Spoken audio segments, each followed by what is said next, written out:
Hi, it's Terry with Backdoor Quilts. It's Sunday and I'm sewing in my jammies today. And this is my motto. I collect fabric and sometimes sew it. I bet some of you are like that too. These are our hours for this week, except we are closed today. It's the fifth Sunday. We're open till 9 tomorrow. We're open the rest of the week from 10 to 3, but we will be closed July 4th. So don't come in July 4th, but I hope you get to sew that day. So a few weeks ago, or maybe months, I was showing you a quilt that I had made, and I had a drawer full of black and white fabric. So I thought I would make a quilt out of it. So I made this quilt, and when I got done, it didn't look like I had used any fabric at all. So then I made, so this is this quilt, but they've changed the cover and it actually looks more like my quilt. I like the new cover better. Then I decided to make this, and it's easier to imagine when you see a black and white cover, it's easier to imagine it done in black and white fabric. So I made this, and I'm just going to pull some of it up because it's still in progress. But this is black and white fabric, and I used an ombre in here. I think that's just really pretty. And let me just show you something real quick. When I laid this out, I laid it out on the floor and I took a picture. And that really helped. If you take a picture and then look at it in the picture instead of in real life, that really helps you decide if you need to move fabrics other places. So I labeled, as I was putting them together, I labeled them 1A. A is the top, 3, 5, and 7.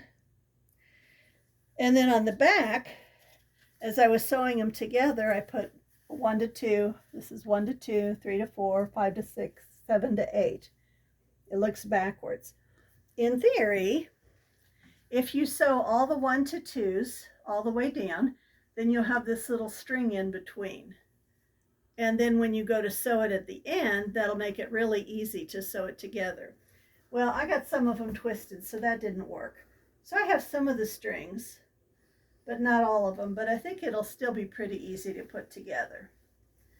So guess how much fabric I had left after that? I actually have more. I had to go into a second drawer to put all the black and white fabric. So I'm determined to get it made up. And I picked out a couple more Villa Rosa patterns. This one is called Regent Park, and I think it's really pretty. It calls for 13 fat quarters, but 9 of them are the print, colorful print, and 4 of them are the black and whites. So I have a couple choices. This is a K-Facet bundle. It's a rainbow bundle of fat quarters. And this is also from Free Spirit. This is Sue Pan, and these are some of her really pretty fabrics. We've almost sold out of the bundles at the shop. These are the last 2. So that's one, Regent Park. And then this one is easy to tell, black and white, salt and pepper. And that makes a 48 by 64. It's also a nice throw size. This one is 40 by 48. You can just put 1 extra fabric in like I've done with the others. And those are just 2.5-inch squares. This one's interesting. It almost looks like skeletons, but it takes 7 light and 7 dark fat quarters.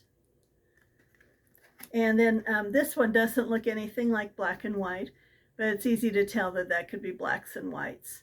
And on the back it shows black with bright colors. So that's even a thought too. So it's Sunday, and I will be sewing in my jammies today. And then also I have a bonus day to sew this week. So who knows, I might be sewing in my jammies on the 4th. So I hope you get to sew today. Bye-bye.